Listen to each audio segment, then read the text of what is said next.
Morning.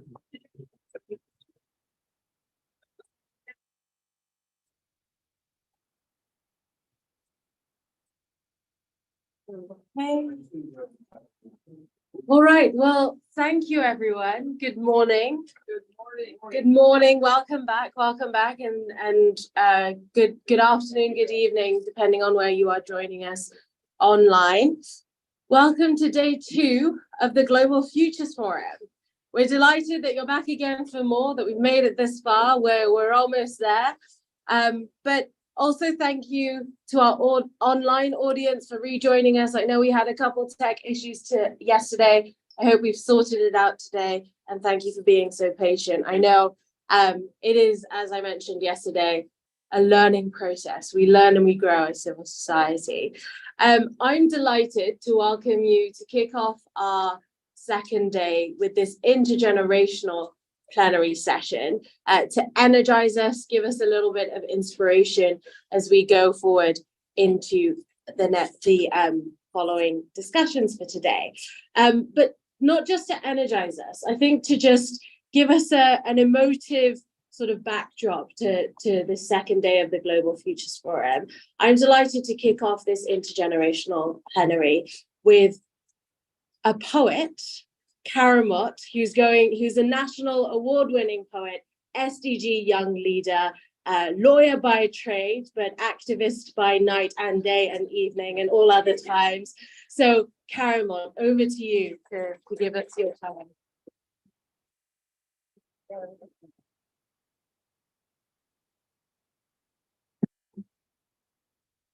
Hello, everyone. Hi, everyone.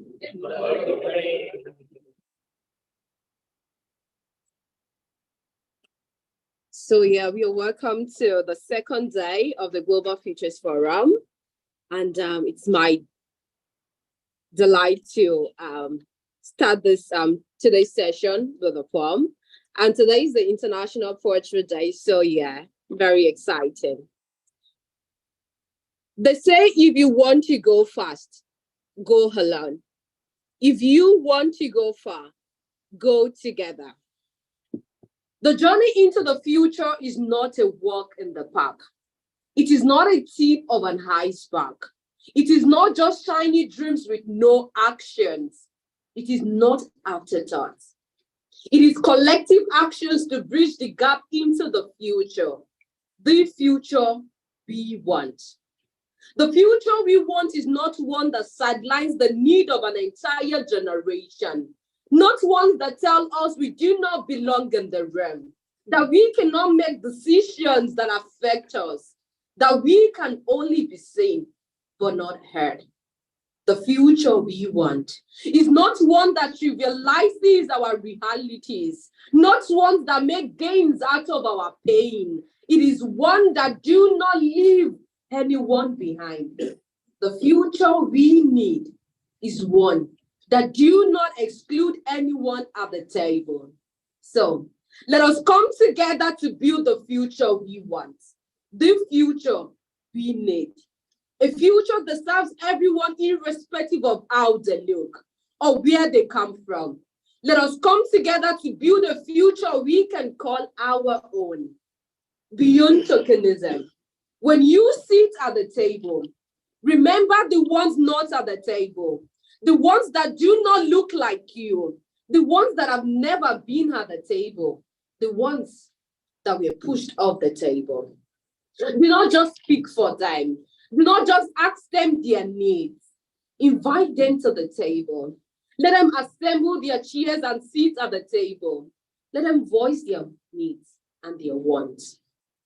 Let them know that this world is our shared space, our shared heritage, that we have to come together, join hands together, get ideas and build a future that belongs to us all. When we come together as one, we defy all odds. If you want to go fast, go alone. If you want to go far, go together. We want to go fast. We have to go together.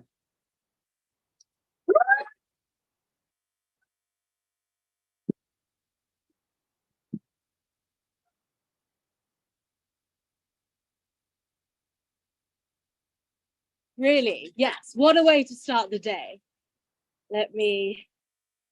I don't even know how to follow that up. I'm just like scrambling now. But I will try to compose myself here. But it is thank you, Karimot. Not only, as a dear friend, she's been behind a lot of the communications that you've seen along with Maddie at this Global Futures Forum. When I said to her, Karimot, we have to start the day off with a poem, she was like, I will bring you a poem. And she did indeed bring us a poem. Could we just give her another round of applause? Thank you so much. And with that brilliant start to the day, we're going to go into our intergenerational plenary, which really hopes to discuss not just, what we think intergenerational, the great positivities that could come out of intergenerational leadership. I think all of us in this room believe that there needs to be an intergenerational conversation. What we hope to discuss in this plenary panel is really models of intergenerational leadership. How can we concretely the how, not just the what, right? I think all of us in this room are converts. We agree that intergenerational leadership is important. So let's discuss the models of that work. So I am delighted and honored to introduce our moderator for today's session, Anga Dwimartha, the Program Management Officer of Youth 2030 from the Office of the Secretary General's Envoy on Youth. Anga, over to you. Thank you so much, Nidara, and good morning, everyone. I've been actually looking at my Twitter yesterday to see how was it, and I'm so glad to hear that yesterday went really well. And agree with you, Nidara, I cannot talk what Karimot has been doing. So it's been a pleasure for me to be here today. And first of all, I would like to thank the Coalition of UN We Need, Global Governance Innovation Network, the Simpson Center, the High International Community, GWL, Voice of Change, for Change and Inclusion, and all partners for this invitation, and most importantly, for organizing the intergenerational plenary that we are here this morning. And I agree with Nidara that this should be a norm in every discussions we had in the future, from now and into the future. I'm pleased to be your moderator for today. My name is Anga Dwimartha. I'm originally from Indonesia. I'm so glad to see a lot of familiar faces here. I was here working the space in the UN for almost 15 years. So I've been knowing many of you in my capacity as the youth activist, working with different NGO and civil society before. And currently I'm working with the Office of Secretary General's Envoy on Youth, working with a team of 6 people that managing the implementation of the UN Youth Strategy. So maybe before we start the panel, let me introduce a little bit of my work.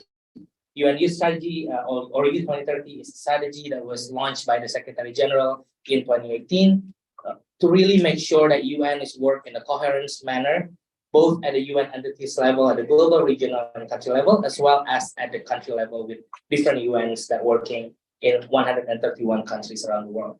So we set up a strategy with measurement tools, accountability mechanism to measure their work every year. In our website, you will be able to see in every country offices, we put them into a standard that is yellow, red, or green. And basically, these tools has been used by a lot of young people around the world, come to the UN at the country level saying that we need to do more in different aspects of the UN work. So far, our work has been, we work together with 51 UN agencies or entities at the global level, and also 131 UN country teams. My work and the teams has been working to just providing more capacity development to youth focal points, because, and I think you will believe this, not everyone's know how to work for and with young people. So we're trying to make sure that they're not putting young people only as beneficiaries, but also as an equal partners. And I think this session this morning is really exciting me because this is way to go. This is how we should move forward, working, having dialogue in an equal footing with young people, because we can learn from each other. So that's basically what I'm excited about. But it's also my pleasure to guide the session for the next around 85 minutes. We have 2 amazing young speakers that is joining us online, and we also have speakers that will really conclude and also provide a lot of questions, I think, for young peoples and all generations in this room. Just a reminder that for every speakers, if we could stick with 5 to 6 minutes intervention, that would be amazing. So we will have more discussion and more opportunity for a dialogue in this room. First of all, I would like to jump to the first speaker. I would like to invite Arja Olin Pape, former chair of the Council of Europe, Joint Council on Youth, and also head of strategy at the Global Challenges Foundation. If I may invite Anja to deliver your remarks. Hi, everyone. Thank you so much. Can you hear me okay? Wait a minute. We still have some tech problem. Can you try it again, Anja? Can you hear me now, maybe? Yes, clearer. Can you try it again? One more time. Are we good? Can you hear me? I can hear you fine. We still trying to figure out. Just 1 second. Just 1 second. Okay, let's try again. Let's try again, Anja. What about now? Yeah. Yeah. Now it's good. Over to you. I lost visual of the room, but that's fine as long as you can see and hear me. It's okay? Yes, we can Okay, see you great. clearly, and we'll finish. Well, it's really great to be able to join you today. I'm from Stockholm, and I'm really honored to be able to join this panel and this really fantastic conference overall. And also alongside these incredible panelists. And I want to start off by thanking Karimot for that incredibly powerful introduction and the poem that really, sets us straight to what it is that we're actually talking about here today. I'm really excited to be talking about, the pressing need for an intergenerational and long-term perspective in addressing all of the interconnected challenges that we have in front of us with peace, security, climate, and the environment. And thank you, Nodara, for keeping us straight and not making sure that we don't have too much fluff. I'll try to be as concrete as possible as I can in terms of also offering up some potential solutions and ways forward. But I just wanted to start by the notion of saying that, young people who make up more than half of the world's entire population understand these connections between these challenges and the importance of intergenerational equity. At the grassroots level, peace activists are also climate activists and vice versa.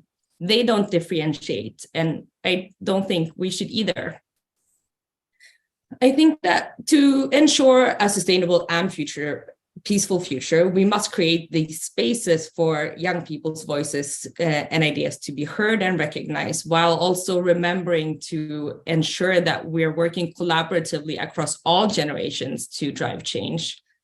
By meaningfully including young people in policy development and in the decision-making processes and in the implementation, we can ensure an intergenerational dialogue that leads to innovative solutions, encourages long-term thinking, and helps us tackle the complex and entangled crises that we face both today and tomorrow.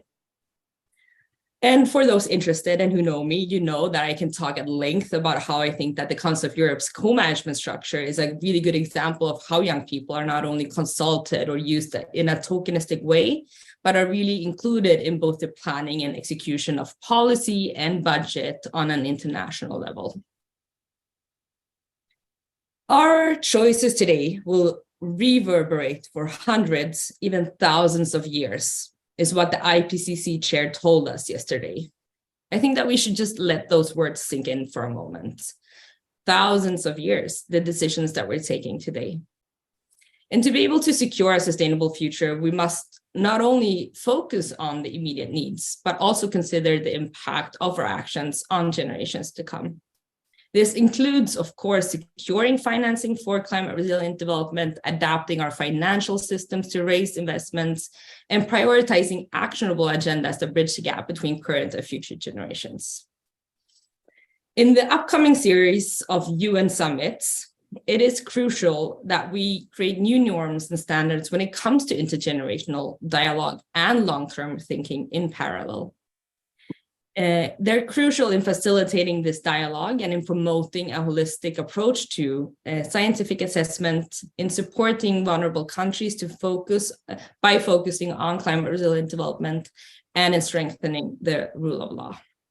But just as Nodara said, I think that it's absolutely crucial that we think more about how we can help shape these true actionable agendas and outcomes of these summits. We many times know much of what needs to be done, and we need a stronger focus on how change can be constructed, just as Kitsito from OSF also stressed in yesterday's session. And of course, I believe that young people are key in this endeavor. In the Stockholm Plus 50 agenda from last year, with its focus on human well-being, intergenerational responsibility, system-wide change, and need of reinforcement of the multilateral system, I really believe can also help us as a roadmap for our collective efforts. The Stockholm Plus 50 process also showcased really innovative ways on how to meaningfully involve young people in the international fora. And the outcome document also reflects this by highlighting the need to recognize intergenerational responsibility as a cornerstone of sound policymaking and the critical role of young people in environmental action. But I also believe that when it comes to institutionalizing young people's important roles in policymaking, we do see that there's a huge gap in the global, especially environmental governance, but in the UN structure as a whole. And that we need to strengthen ongoing political processes to ensure that young people's roles and priorities are recognized and included throughout the system. Maybe something, and I'm just thinking out loud here, but maybe something along the lines of the Youth, Peace and Security Resolution sets out to do for young people's recognition as important agents of change and peace-building processes. And I think that the UN Environment Assembly next year, therefore, also is an important platform to not forget on the road ahead. In conclusion, I think it's imperative that we adopt an intergenerational perspective and methodology in all of our efforts to overcome the security, climate, environmental challenges in all the upcoming UN summits. And I think also that the C4UN and its Global Futures Forum has presented a fantastic showcase for how that can also be done by civil society. So I want to conclude by thanking you a lot for the efforts done in ensuring that young people and the intergenerational perspective has really come front and center in this conference. Thank you.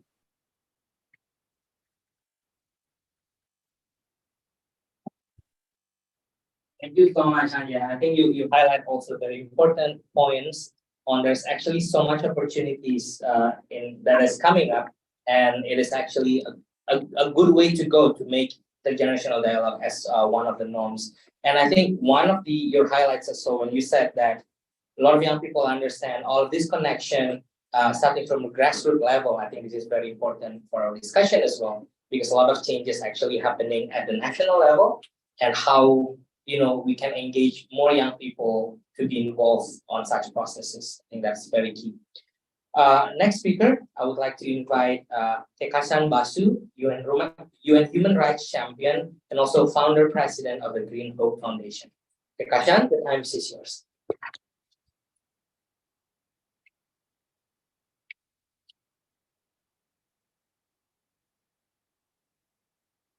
Thank you very much. And hello, everyone. I am delighted to be here today to share this, join you virtually and speak to you on a topic that is very close to my heart, on how we can work towards intergenerational solidarity, and particularly share my work on how we adopt a feminist lens to address intergenerational solidarity to facilitate sustainable development.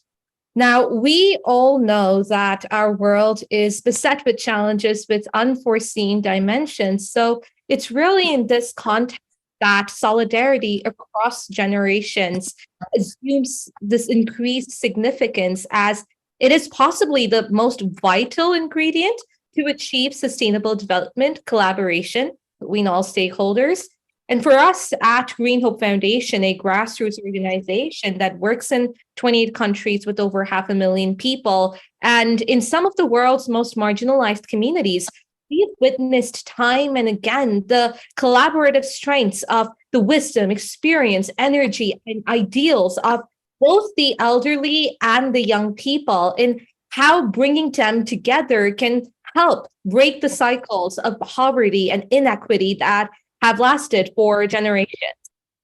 On a personal level, as someone who at 12 years old was one of the youngest international delegates at the Rio Plus 20 Earth Summit, and thereafter elected as the global coordinator for the United Nations Environment Programme's major group for children and youth, I had to constantly remind everyone, including older youth, to judge me by my work and not focus on my age.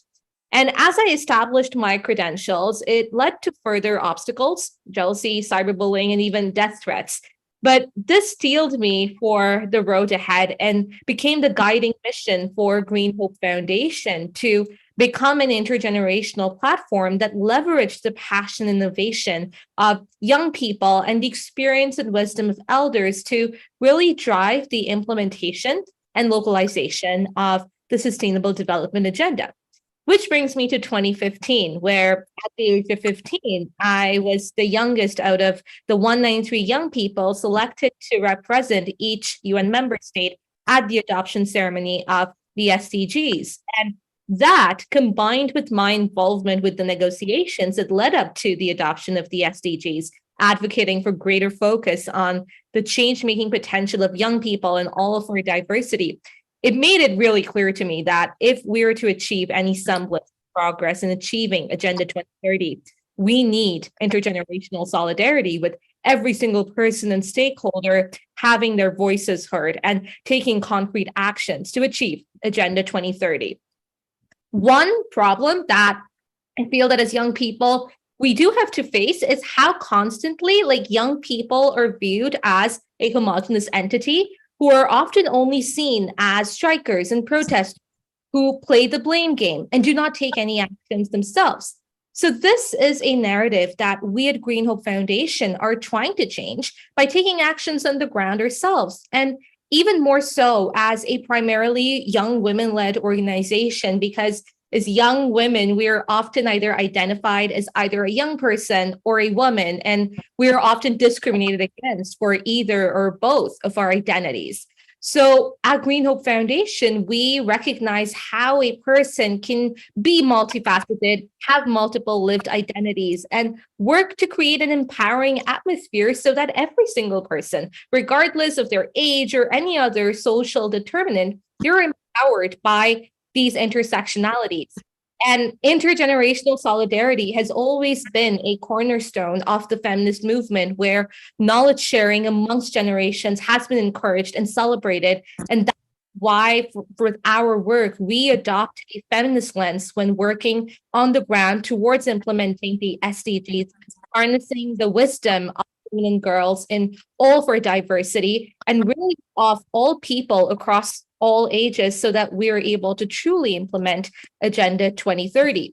So, for instance, at Green Hope Foundation, we work towards ensuring that we are able to implement these ground level actions in a way that engages everyone. One of the first examples that I would like to share is when we started working in the Sundarbans, the world's largest mangrove forest. We started working with the people there, especially the elderly people and the young people, to leverage the traditional knowledge of the village elders to regenerate the mangroves. And we used their influence to engage the youth of the community on workshops on sanitation and sexual and reproductive health and rights in this extremely traditional community for women and girls to drive long-term behavioral change.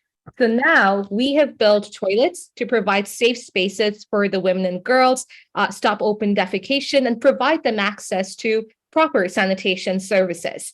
And now we are also making sanitary napkins for the women and girls of these vulnerable, climate vulnerable communities who do not have access to sexual and reproductive health and rights, or menstrual hygiene, and thereby addressing the intersection of SDGs 3, 6, and really ensuring that they have access to these facilities.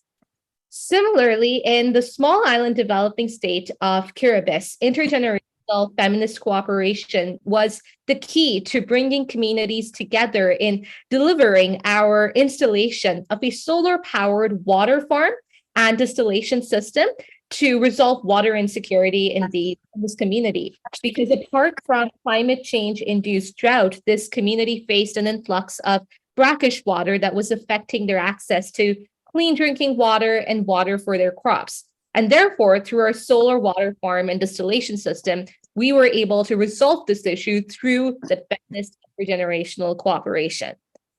And finally, one of the last examples I wanted to share was one of our most precious and meaningful activities is our intergenerational workshops, which we conduct at retirement homes for the elderly globally, where we conduct interactive workshops for them, engaging them through art, music, drama, all of whom are 80, 90 plus years old, and learning from them about their experiences working to create change throughout their lives, and then sharing our experiences. So really bringing together our ideas in an intergenerational fashion to create solutions.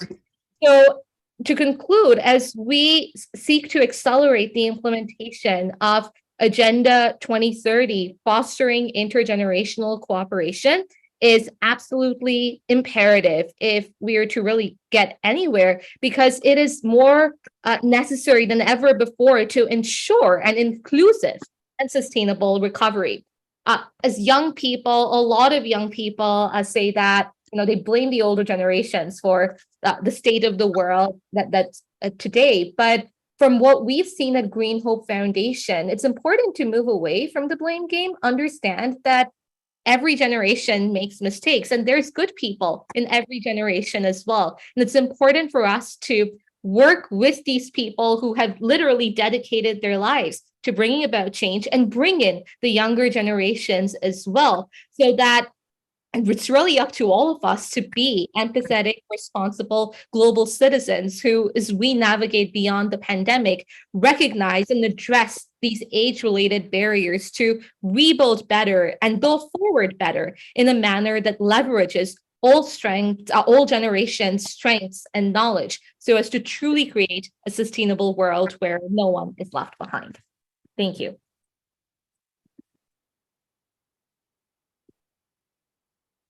Thank you so much, Ikasan, and I cannot agree more with what you're saying. And I think you also highlighted some of the real example in practice on how intergenerational solidarity happened on the ground. So thank you so much for sharing those examples. Up to the next speakers, I'm really honored to invite Maria Joao Rodriguez, President of the Foundation for European Progressive Studies and also former member of the EU Parliament. Thank you. Over to you. You set that I go to the over there because I think this is let me take the opportunity that I'm there in person like that. We can talk more easily like that. And this is a real pleasure to join this panel. And let me start by saying that I'm coming with my experience of a former Minister of Jobs and Skills in my country, Portugal, but then bringing forward the European strategy for development and jobs. So I'm quite used to interact with young people. And the first message I'd like to bring, building on what was just said by our colleagues, is that SDGs is a very ambitious agenda, and we need to fully mobilize young people in all fronts to implement such ambitious agenda. But I also believe that if we start implementing SDGs really in full shape, we can create many, many good jobs for young people. And we need young people to push for SDGs. So this is the first message I'd like to bring. But today's panel is about intergeneration dialogue. And so I think that we had voices of young people, I'm a more adult person, but I also think that we need to bring the voice of the future generations, those who are still not born. This should also be part of our dialogue. So let me use these few minutes to make, let's say, a short science fiction piece, followed by a short piece of theater. And the short science piece is that, well, this was not true, of course, but I can tell you that I could contact the future generation for a kind of miracle. And then they came with, in fact, a wake-up call and with some questions for us. So let me come with this exactly for all of you, because I'm supposed that then we need to open the dialogue with the audience. This is our purpose. So look, the future generation, they came with the first wake-up call on the situation of the climate. I'm referring to future generation in 2050. And what they are telling is that right now they are surrounded by climate disasters. Strong heat, terrible cold, floods, coastline being destroyed, houses being destroyed. And so the question they're asking us is a very blunt question. Are we prepared, those who live today, to live with a kind of ceiling for carbon emissions? Are we prepared for this? To change our lifestyle, the way we live, and to respect a ceiling of carbon emissions? This is my question for you. Then you tell me. Then the future generation came with the second question, which is in fact about access to clean water and sanitation and proper housing. Because this is incredible, but in 2050, we still have many regions in the world who don't count on clean water and sanitation. And so the question for us today is, are we prepared to put strong standards on private investment to make sure they don't pollute? And are we prepared to mobilize much larger public investment to build up new infrastructures for water, for green transition? And this means to be able to reform the current financial system. Are we prepared for this? So this is a question for you. And then future generation is coming the third question, which is about health, because this is incredible. We just left the pandemics, but they are telling us that they have some regions in the world, again with pandemics, new kind of pandemics, and so worrying that they are becoming forbidden regions. We cannot go to these regions. So very serious situation. So the question for us today is, are we prepared to develop industrial capacity in all regions of the world to come up with vaccines dealing with new virus, new risks of pandemics? And are we prepared to accept transfer of intellectual property rights to enable these local capacity to invent new vaccines we need to prevent pandemics? So third question for the audience. And then the future generation is coming with a fourth question about poverty, because this is really incredible. But in 2050, we still have a lot of regions with poverty and harsh poverty. So the question for us is, are we prepared today to start building basic income schemes to make sure that all people can count at least on the kind of safety net, that we no longer have hunger and we don't have harsh poverty? We can start building this. I can tell you this is available in many European countries, but of course we need to build up the safety net everywhere in the world. And then there is a last question about a very disturbing issue, which is the digital transformation. So the deepest, the larger transformation of our lives. And these future generations in 2050, they are telling us something which is, well, look, we no longer know what is really digital reality and non-digital reality. We don't know exactly what is truth. We don't know what is sound information. So we cannot guarantee knowledge-based decisions on our life. We are losing control of our lives. This is a very worrying situation. And then we see that many supply chains were transformed by the digital revolution, but we cannot control the quality of products and services which are offered in the market because artificial intelligence behind this is out of our control. This is their wake-up call. So my question for you today is, are we ready to start building standards to make sure that artificial intelligence, so powerful it is, will be used in the right direction? Are we ready really to make sure that we have platforms where people know the kind of products and services which will be offered?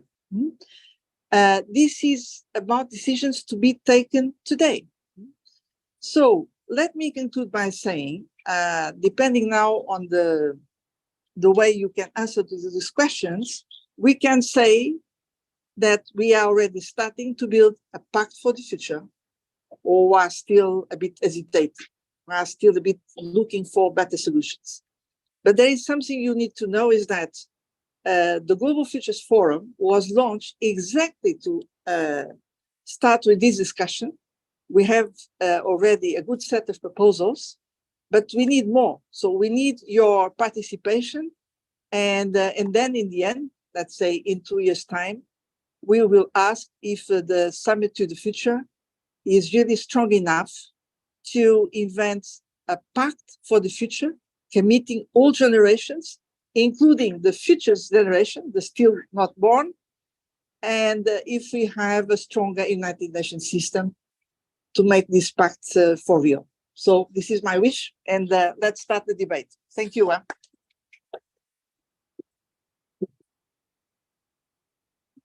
Thank you so much. You raised again very important questions on the future generations.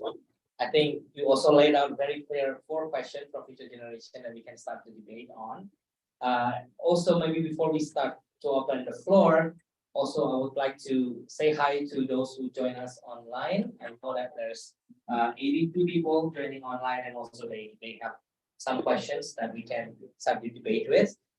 While we're waiting for more questions to appear online, let me open the floor to the audience who are having questions or want to answer some of the questions that you have. We have 2 persons here and 2 persons here. Okay, let's start. Yeah, thank you very much. Thank you very much to all the panelists for this incredible conversation. I take a lot of notes, first of all, and I think the last contribution about Maria was really interesting. These questions, I never heard this exercise before, but let me thinking, because you mentioned that future generations will ask us about climate, water, health, poverty, and digital transformation. But I was a bit surprised that I think future generations will ask us too about education as well, because education equals future. Without education, we cannot know about these challenges, how we can do for these, how we can work on sustainable solutions over time. So I'm really interested to know what Maria has to say about this, about education, and how we can contribute to that. Thank you very much. Thank you so much. And we have the gentleman in the back.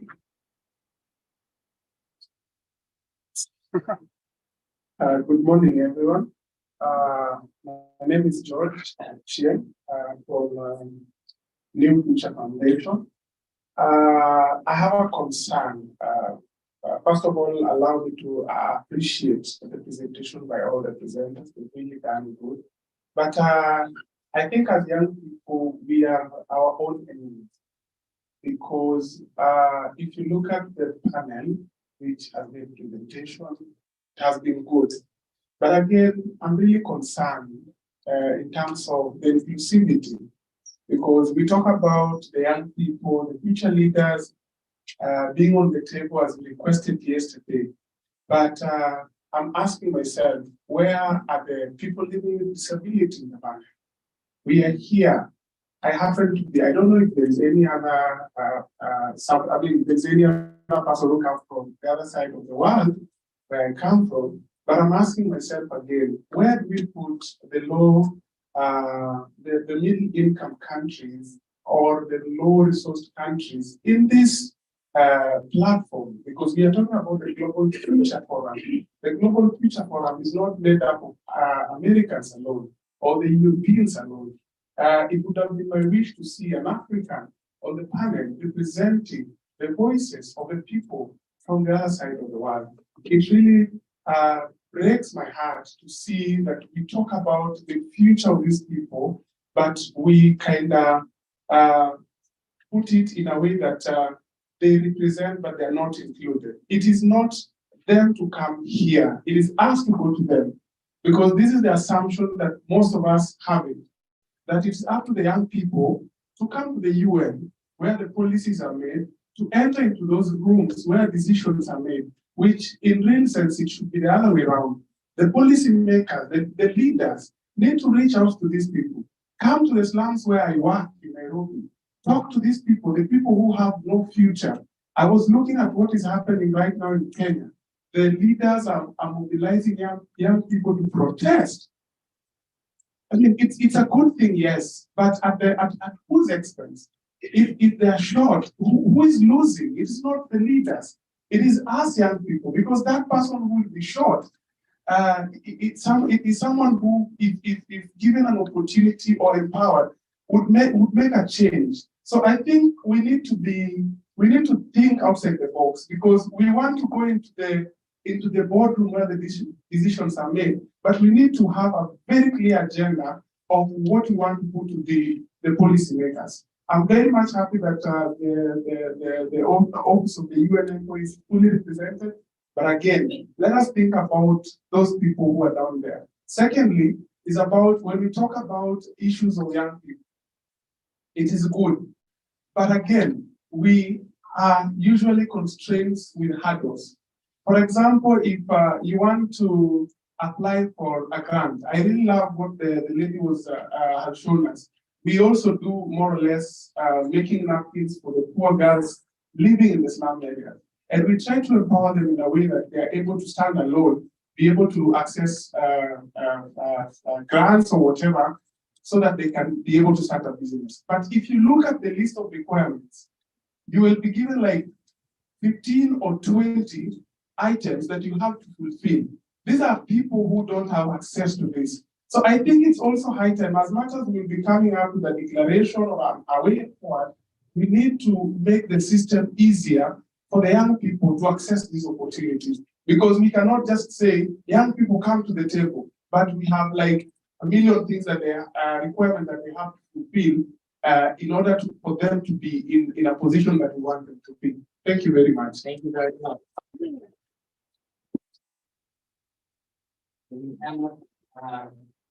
To speak of, yes, questions from this side. Yes, the first lady.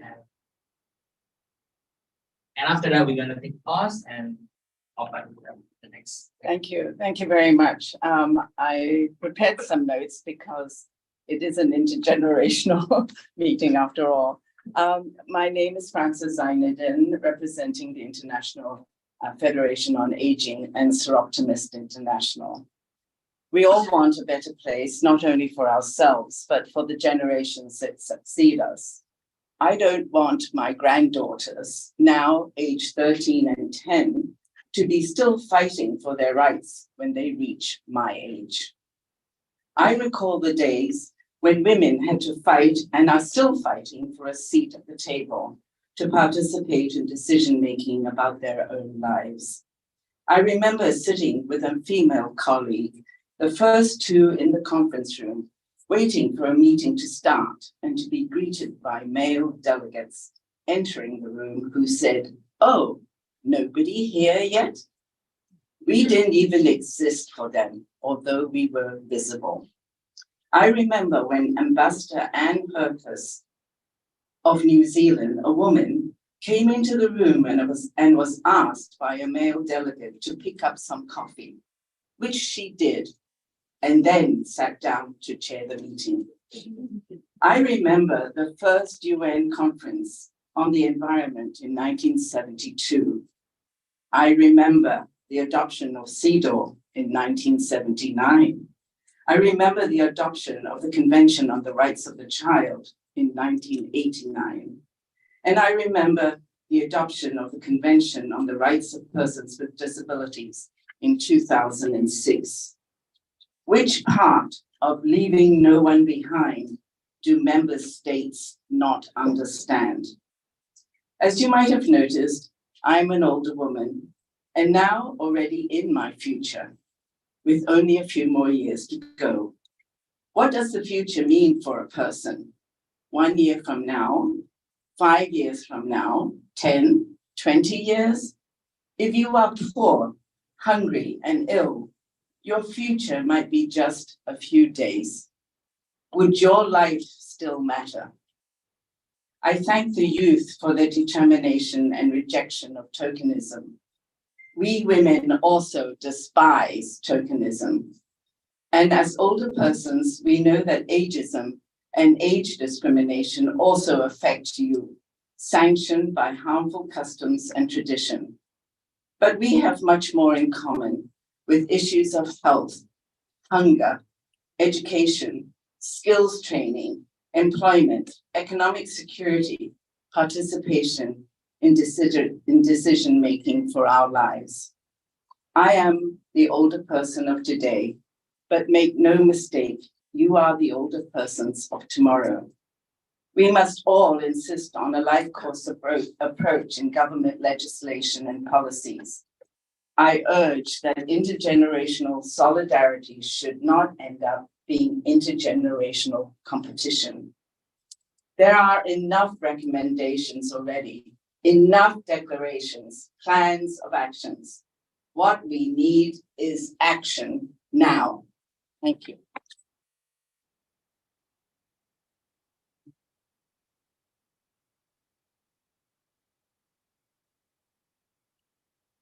Thank you so much. I'm looking forward. Especially I'm working on as a problem lawyer in the Supreme Court, and also working to create a new generation, a safe generation by unified institutional and community counseling. It's very much related to the global future forum actually. So that's why it's like question. This is how can if the actually what will be the threshold of the global future forum for the different countries. If we want to create a global future, safe global future forum, we have to go to different countries in different sectors. Especially, you mentioned that in the speech, safe sanitation of water. The last week of February, the last month I visited the Rohingya camp actually, but they have lots of people starting the issue, but they are suffering more for water and safe sanitation.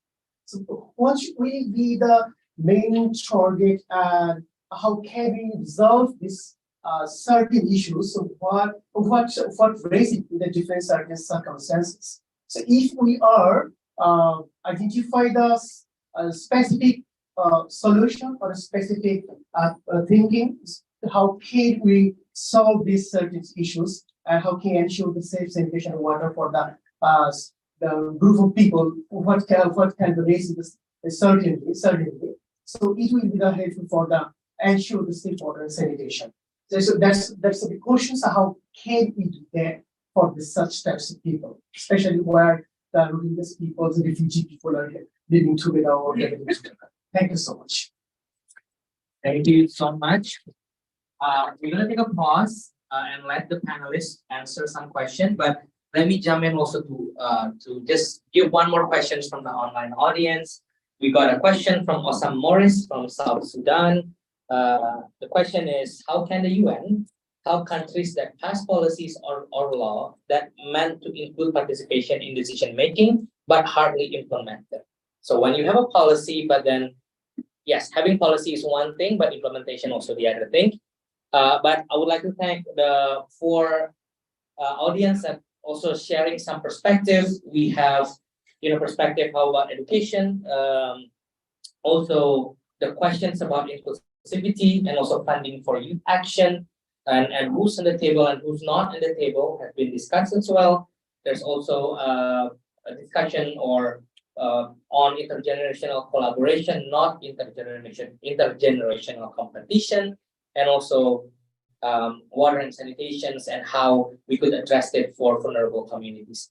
I would like to invite the panels to basically respond to any questions and put general comments as well on this segment. Maybe you could start with Anya, then Kekashan, then we go back to Mariam. Anya, are you there? I'm here. Can you hear me? Yes. Excellent. Thank you so much, and such a exciting discussion, and also really invigorating to hear your enthusiasm about this topic. I also just wanted to start out by saying that I believe that a lot of the answers are in the room and in the chat, and we as panelists can maybe give perspectives, but this is really, a conversation that we should have amongst many of us. I wanted to start by addressing George, and thank you so much for raising the perspectives that you do. And I think it's an absolutely crucial and important message that we all need to hear, and we all need to learn and become better. I'm hoping that, the regional caucuses and the regional meetings that the C4UN has organized ahead of this meeting is also one way to address and make sure that we reach out to people that cannot be in the room in New York, or don't speak the language and can't be included in this meeting. But I think there's so much still to learn, and so much that we all need to do in order to enhance inclusivity and representation in both civil society and in member state representation as well. I think that you're touching on an absolutely crucial point, which has to do with finance for civil society, and especially finance for youth organization. I think this is also, on a general level, a global problem where young people are really struggling to access finances for their very important work.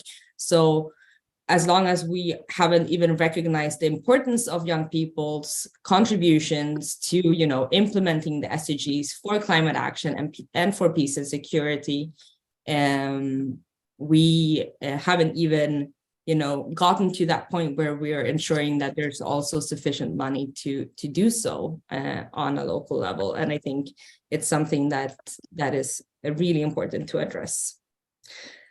I also wanted to make a general comment on Kekashan's message, and especially on sort of the mental health of young people and people who are engaging in these international fora and in civil society in general, and how important it is with sort of mental health support and ensuring that there's also support for people suffering, from abuse and from destructive processes or behavior. And I think member states, but also the UN, has a huge responsibility here in not only opening up spaces for young people, but also helping in terms of ensuring that there are safe spaces for young people to engage with the UN. At the same time, we also must be careful, because that those kinds of safeguards can also be used to control or limit the space of people. So it's a very difficult balancing act. On the UN and how it can help member states to also implement, I think civil society is playing an absolutely crucial role here. So the UN could help, with education and sort of capacity for civil society to hold governments accountable, but also build capacity in member states, through development, through ensuring that there are innovation practices set up in member states and so on. So I'll stop there. I have so much to say, but I also want to hear the others. And again, thank you so much. Thank you so much, Tanya. Prakash, over to you. Yes, thank you very much. Yeah, I think that all of them are very prevalent and relevant questions and comments. I think that it's just to reiterate that intergenerational solidarity has to be the cornerstone of all actions that we take towards achieving Agenda 2030 and achieving sustainable development, and moving beyond that, understanding all of the unique intersections of age with so many other social determinants that includes gender, that includes race, that includes socioeconomic status, and so many others.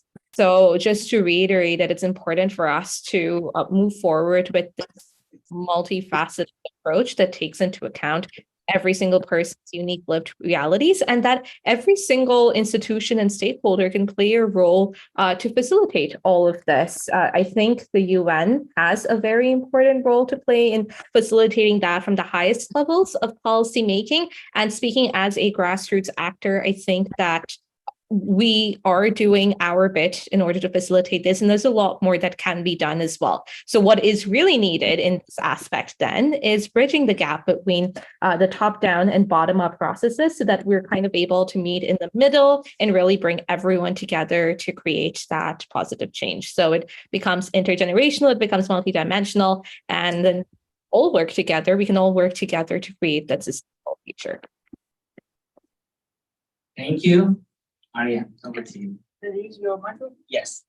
Okay. Look, first of all, many thanks for this powerful testimony on the reason why we need to have really cooperation among the different generations, and also having in mind the future generations. This is the right approach, for sure.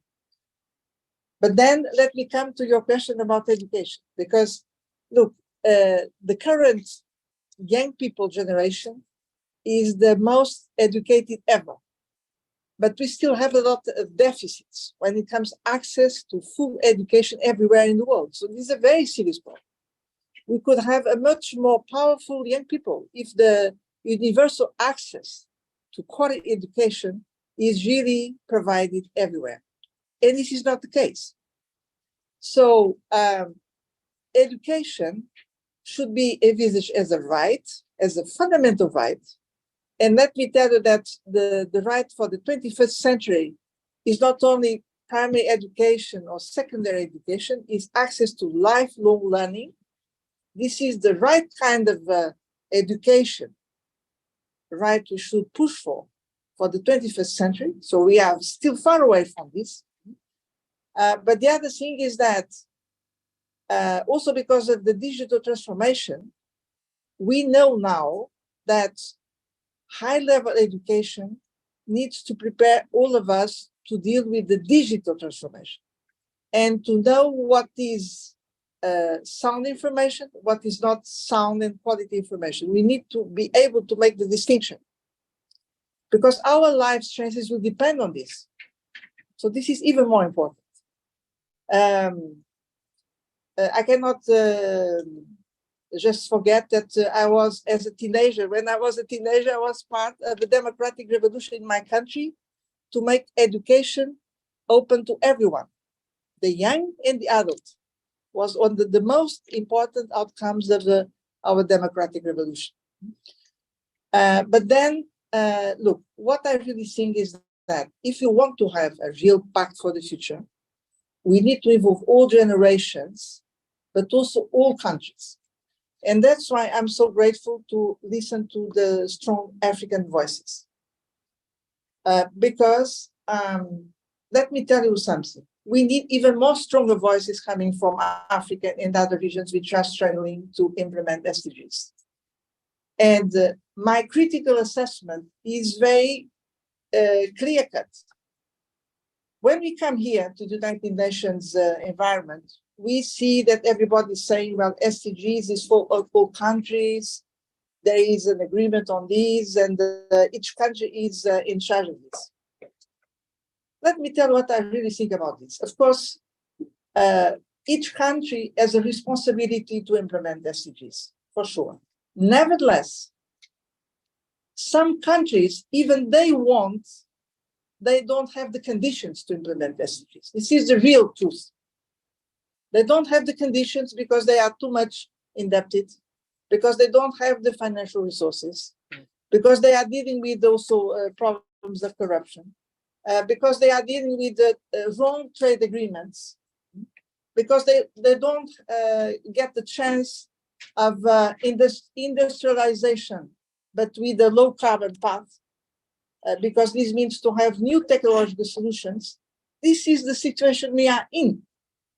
And that's why we need to have what is called a new global deal, is to say, if we need to have strong voices, it's up to you to decide what you want to say.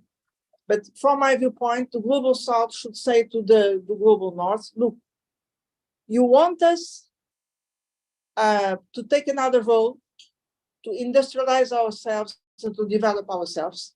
Okay, we can agree because we want to respect our planet.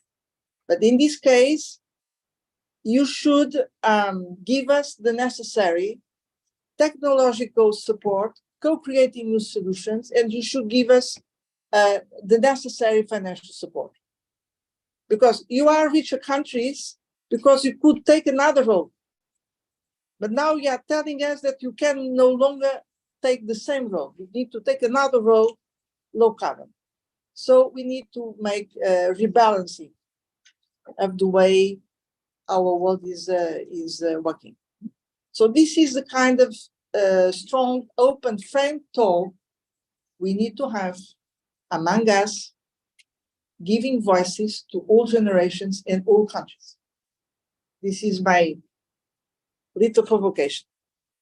And then my conclusion is the following, is exactly because of this, if you want to have a powerful pact, we need to make the best of this sequence of the 3 summits. Because the summit this year is about SDGs, we need to make clear why SDGs are backtracking and why some countries are really in difficulty to implement SDGs. We need to say the truth. And like that, we identify big gaps in our global governance system. And we show why we need to reform our global governance system. And these decisions of reforming global governance system should be taken in the Summit to the Future next year, which is a decisive one. And then we still have a chance with the 3rd summit, the social one, to make sure that there is really equity. There is really the possibility to tackle social inequalities and giving a chance to everybody to benefit from a new kind of prosperity. So look, this is a once in a generation opportunity. Let's use it. Thank you so much, Maria. Yes, a round of applause for all of our panel. Before we go to the second batch of questions, I just want to highlight also, I think one of the questions from the gentleman on the left really struck me about financing for youth activisms. When it comes to intergenerational discussion and dialogue, we also need to make sure that everyone in the equal footing and definitely like providing more access to young people to funding, one of the main challenges so far in our world today. I just want to highlight from my work from U 2030, we gathered the data from last year and actually from 131 UN all around the world in the countries that is mostly global south, we found out that only 42 UN or 30% of the UN can't give funding to young people directly. This is because national regulation that not allowing, and also, for example, in my country, it is impossible to give young people funding because in order for the UN to give young people funding, the youth organization have to be accredited by the government, and to be accredited by the government, you cannot be, you have to have like a legal status, and you have to have different legal standards that most young people that actually working based on their passion, they're gathered together, 15 young people doing some social good that not necessarily registered. So that's one of the big challenges. But thank you so much. I forgot your name. You didn't mention your name. Thank you for raising that very important question, George. Thank you so much. All right, let's move to the next 3 questions. We have 2 here, and one here.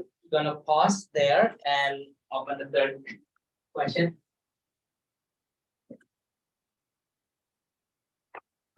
Good morning, everyone. My name is Max. I would also like to borrow the approach from Maria to visit the future generation and ask ourselves another question on how we can better prepare for the for future generation to have a more, good life.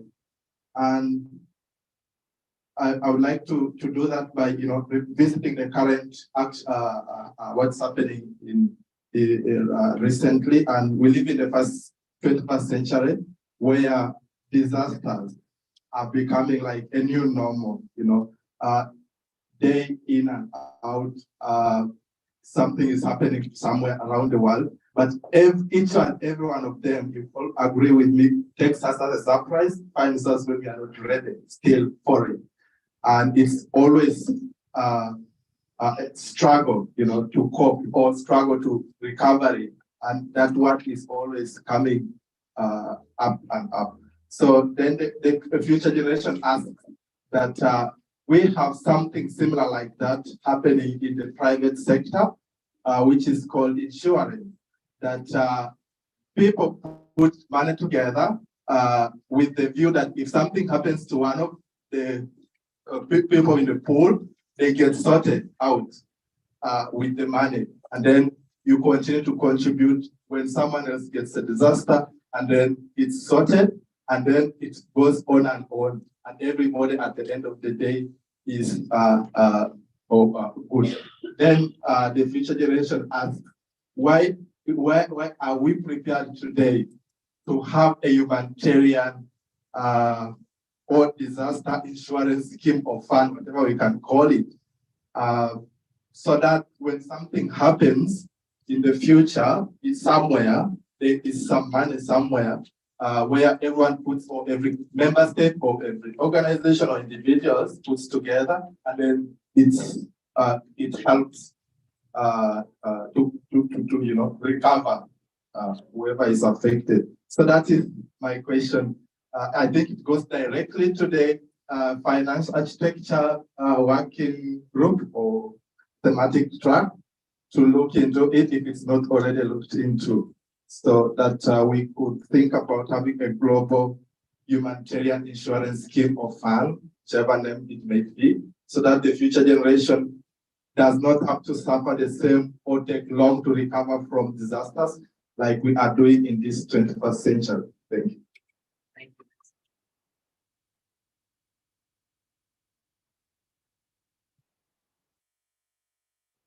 Hi there, David Walcombe, Peace Child International. I'd like to return to the education question that was raised very importantly, because I think that young people really need to take control of their education. It is top down, dictated by government, dictated by teachers, and young people are not learning what they need to know about the state of the planet.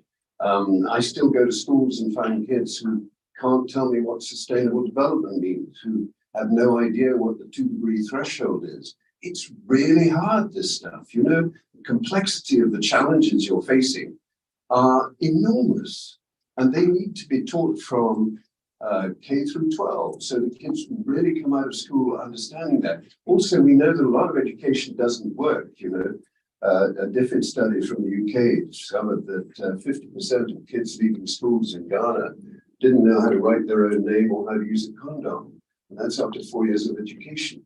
A lot of it's not working. We need to rethink education. And young people, you've got to take back control of what you're being taught. So you're not just being taught how to be ever clever capitalists to plunder and exploit the earth so that you can get rich quick and buy your yachts and your big SUVs. You've got to understand what's happening with the planet. And much as I support you, Maria, in the idea of lifelong education, for God's sake, let's not have any more lifelong education about how to become better capitalists. We've got to learn how to introduce degrowth economies, steady state economies. That's the future.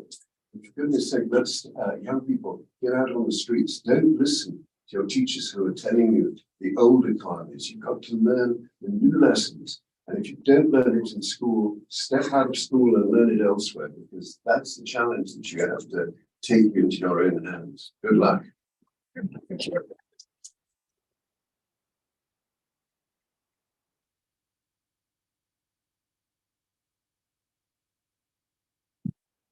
Thank you very much. Hello, everyone. My name is Javier Vázquez. I'm here because I am the director of research of today. But I should open my question. Tell you that I am a professor at the University of the School of Law in La Plata City University in my country, Argentina. So I am talking from inside the academy. And I'm explaining this because, as was said, this generation is the most educated generation ever in the world. And what I want is to say, please be aware, because this is the most educated generation in history, but the education that they are receiving maybe is not the best possible education. And maybe the kind of education that we are providing at the university, particularly at the university level, is aligning minds to think everyone in the more or less the same way. We live from mainstreaming science discussions. We need to write at the same magazines, and those magazines only accept normally papers that follow a particular line of thinking about problems. So be aware of the education. And what I learned is that there is one fact or one big opportunity to frame the education that we are getting from the schools and from the university. And the best opportunity to frame that kind of education is listening to the other people. We have been speaking a lot about decolonization, about finding new ways of thinking. I remember still that in 2015, thinking out of the box was like a mantra, but we are still not doing that. And the knowledge and the wisdom of the elderly people can provide us with the clues to take our knowledge out of the schools, after universities, and transform our knowledge in vital energy. That is what we need to change things. So I have a question and a recommendation. My question is to young leaders that we have here. How are we managing, prepare what kind of processes, institutions do you have to promote dialogue between you and the other people? I think that's my first question. And my suggestion is, considering other issues that have been discussed here, let's take into account that the United Nations is working in the last years at least very hard on promoting youth participation and engagement in international issues. But the United Nations is creating a future gap. It was mentioned that it's impossible to the youth of some countries to come to New York and take the opportunity. Moreover, United Nations is still opening fellowships and positions, unpaid fellowships and positions. And there is a little number of wealthy people that can take those opportunities. So I think that we should keep telling to the United Nations that the slave work is forbidden for a long time. And they cannot keep opening unpaid positions for youth people in the United Nations. Thank you.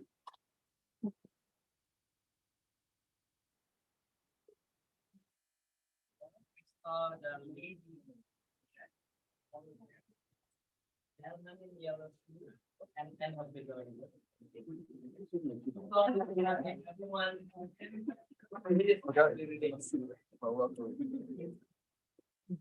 No, I want to put in the table some things in order to kind of like rethink what we think is happening. Because like, for example, we were in CSW last week and we were discussing about digital education for women and girls. But in Latin America, for example, only 40% of every 10 women have access to internet. And that is without counting like the numbers of girls and young women that can access internet or that can access a phone or a computer. And that is, it's creating a digital gap. Furthermore, we are entering into the digital, into the AI, the artificial intelligence, and in the Occidental world, we're starting to use these tools. But for people in the South that cannot even access a phone, that is even creating a more digital gap. So I don't think we are in the era of like good education or best education or the most educated generation. I think we still have a lot to do and to address these inequalities that are existing, but we do not want to talk about them because they're uncomfortable. It's really hard to change the situation in the South, but we must create awareness in order to acknowledge it and create new ways of thinking of how are we going to really address these new barriers that we're facing. And along lifelong education, which I've been also promoting in UN and so on, I can speak on my case. I come from Bolivia. I live in Bolivia, and I applied for one of the universities here. I got accepted, but I cannot pay the tuition because the tuition is too high. And even if I work all my life in my country, I'm not going to be able to pay that kind of tuition. So we still have lots of gaps in order to address real first education, basic education for girls in the South, and also the higher education for like everybody, because it's a question of it's a privilege, still a privilege. If you have the money to pay for it, then you can access it. So it's still, we're a long way to go in education issues. And that is a thing to discuss for the new generations. And in the summit, the Transforming Education Summit, nobody was talking about universities and postgraduate studies and how we can really manage for this lifelong education to become effective, especially for people in the South. And that is creating more and more barriers each time for people like me that live in the South. Thank you. Thank you so much. Maybe last two questions on yellow suit, and then yes, I see the microphone is coming. If you don't mind to keep it short. Michelle, Mr. Moderator. Yes, thank you so much. Hi, folks, colleagues, comrades. Tad Daly. I'm with Citizens for Global Solutions. Live and work in Los Angeles. I too, Maria Rodriguez, want to applaud the science fiction engagement that you invited us to pursue. As a quick aside, before I make my main point, there's a whole world of science fiction geeks out there, people who read the books and watch the films and go to science fiction geek conventions like I do. And that's a natural audience for us, people who are already thinking about the future. I encourage us to reach out to them. And Maria, I also want to invite us to engage in maybe the opposite exercise that you put on the table. Let's go to the year 2099, the end of the present century. And it turns out they've done it. They've fixed it. They fixed the climate. There's a UBI for every human being on planet Earth. There's clean water. There's basic and beautiful housing for everyone. There's no place on Earth where a girl can't get a full education. And let's ask them, how did you get there? Oh, and one more thing. That thing across the street, the United Nations with jokers like the veto and one nation, one vote in the General Assembly, they don't have that anymore. They have a fully representative democratic body and they call it a united Earth. I suggest that trying to envision the optimal world that we want to create, the year 2099 is not a bad time frame, but the time frame is kind of irrelevant. Let's envision the world that we imagine, that we want those future generations yet unborn to believe, to dwell in. And then let's sit down to the hard work of figuring out how we get from here to there. Thank you very much. Thank you very much. Good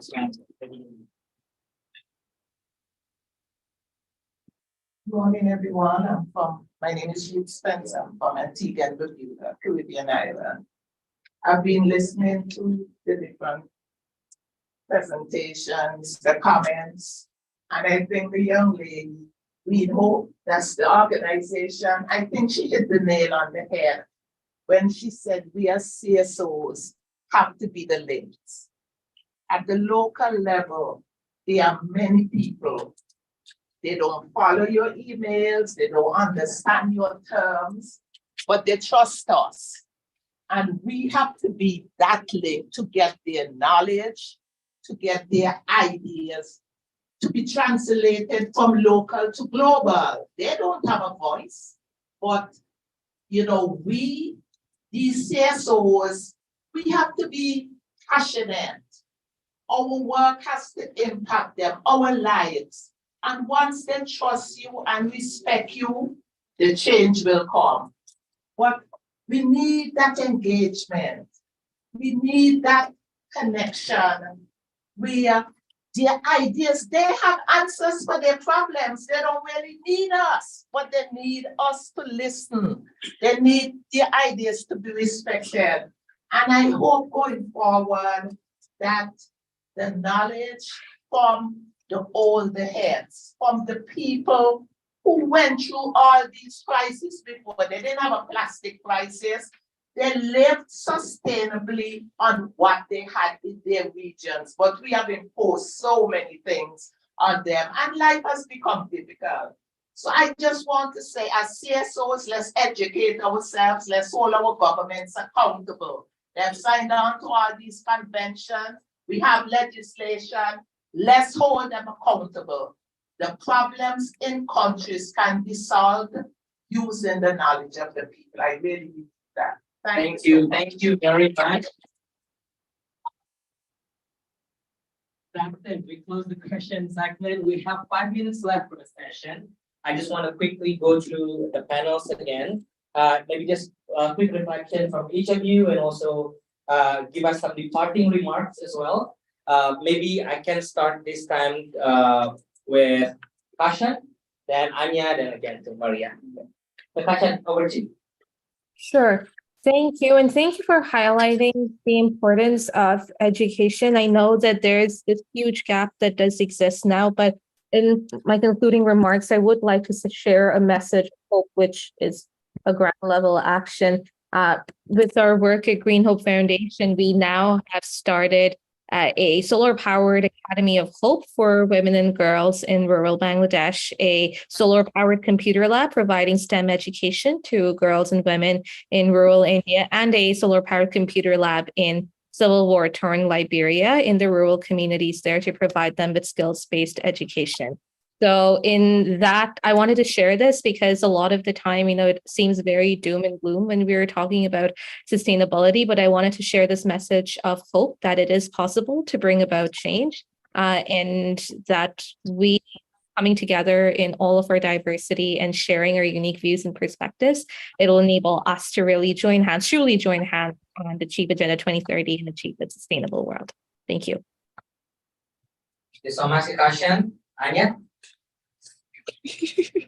Thank you so much. And I've taken so much notes. It's been incredible to listen to you. So thank you also for giving us input. I really want to address 2 things. I think the main thing, and I really want to echo also the last speaker in the room. I mean, the incredibly important role that civil society carries in all of these processes, both in education and in all of the other issues that we've been talking about, and that we have to be really, really mindful about the developments that we're seeing with the shrinking space for civil society on a global level, and very harsh conditions for civil society in certain areas. And when it comes to education, I think that civil society also has this immense power of leveling the playing field and ensuring that there's both informal and non-formal learning and learning by doing for all of these issues that are, front and center of all of our agendas at this point. I agree that we have to rethink the educational system, that we have a very industrial ways of looking at how we educate young people, and especially ensuring that more young women and girls are included in education schemes.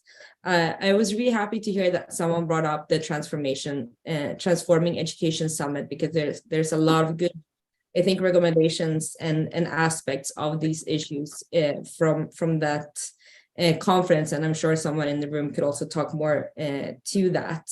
But yeah, I want to finish off by really echoing the last speaker and talk about how, if we organize, how powerful we are. And I really just want to pay tribute to the C4UN again, and all of the civil society organizations that have taken this immensely costly time to focus on making the UN a better and more inclusive space. So thank you so much for your time and your engagement.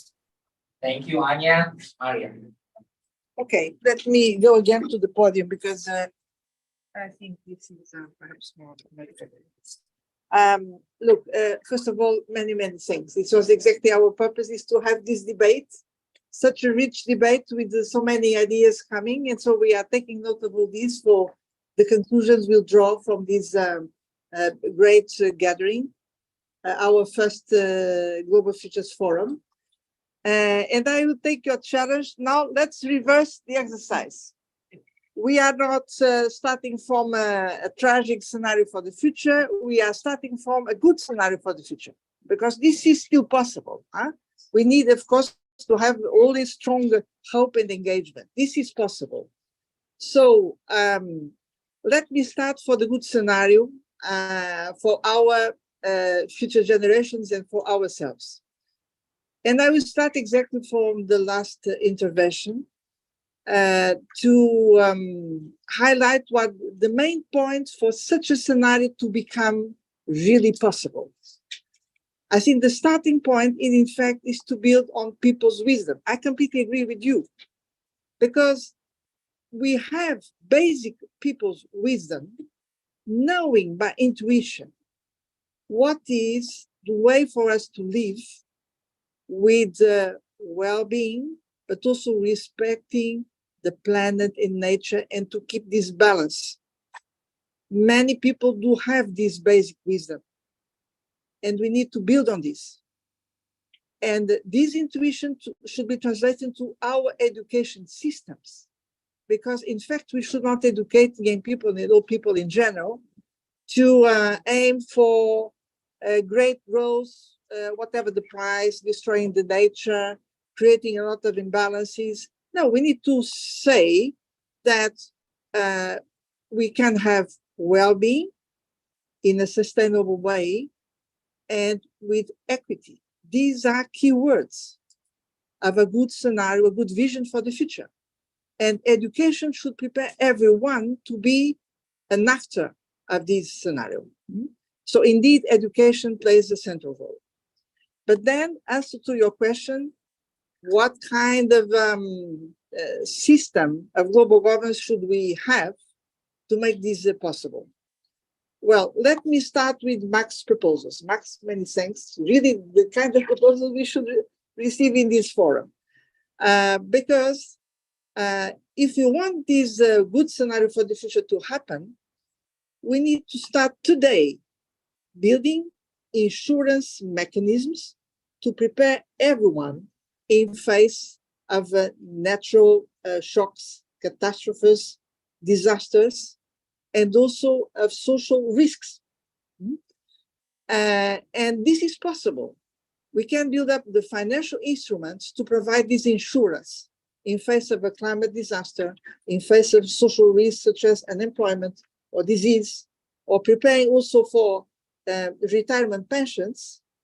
But if we want to have this in the future, we need to start building this today. That's why you are so right. This is a very good proposal. We take on board your proposal for our conclusions. But then I'm coming to your big question, what kind of global system do we need? Look, we are also working hard in our forum, and we'll go on working hard on this. But let me start by highlighting some basic ideas. I really believe that we should have much stronger global democracy. This means that General Assembly decisions should be taken much more seriously and without vetoes. This should be connected with democracy at national level. That's why the United Nations Parliamentary Assembly is a very good complement of the United Nations Assembly. We need to have more democracy at all levels. This is the starting point. Then we need to give a much stronger role to participatory democracy, to the lively, dynamic, more and more informed civil society we have. Such today we can see again a good evidence of this. But on the other hand, we also need to deliver. So this means to have a much more effective United Nations system with the executive power organized to deliver on the promises. And what we have is completely outdated because we have a Security Council no longer representative and only even formally to take care of peace and security, even that is failing, as we know, failing every day. And we need a similar council to take care of a real implementation of SDGs. This is a missing part of the United Nations system we have. So this is to be invented. We have proposals in this direction. But look, I really believe that in order for this good scenario to become reality, we need to start committing ourselves with a strong pact for the future. That's why the conference and this forum is really so promising. So many thanks, all of you, and let's go on together. Thank you so much, Maria. And to end this, I just want to say thank you so much to all speakers. Thank you for the opportunities. My apologies, we are actually 5 minutes late to the next session. No worries, that's what Cadella said. Maybe just to end this, also want to say thank you for the opportunities, and I just really amazed to see like the discussion and the wealth of information that has been shared in this room. And I could not think of a better way to do this without intergenerational dialogue, because at the end of the day, we will realize that all of us have the same challenges and we need to work together in the future. And me myself, coming from Indonesia, where it was such a hard time to go here at the beginning, people talking about funding. I got an internship in the UN and I didn't have money to go, for example. But the office, the employee is very serious on this issue on internship, and we're really doing something. We're launching a report this year to show a status of internship in the UN and call upon more UN entities to pay for their interns. So far, we have 12 UN entities already committed and pay for their interns, and we need more. Well, my departing point, fortunately, is this. I just want to have a challenge to all of you. I see a lot of older generation in this room. I just want you to think about one young person in your life. It could be your children, it could be your someone important to you. You know, I have a lot of mentors, older mentors in my life, and I could not thank them enough. That actually give me so much opportunity. I just want you to think about one person in your life that is younger than you. I want you to think about their, challenges and their potential, their work in their life. I want you to be their mentors and together mentoring each other on your work.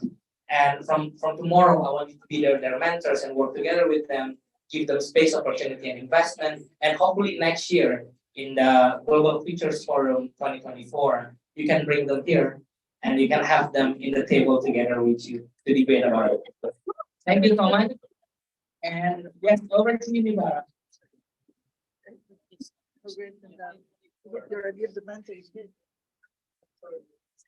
Thank you so much, Anga, for supporting with that moderation to our panelists. To those of you in the audience that genuinely ask questions to the young people, I think that's a really important interaction that needs to take place. We're now going to move into our second panel this morning,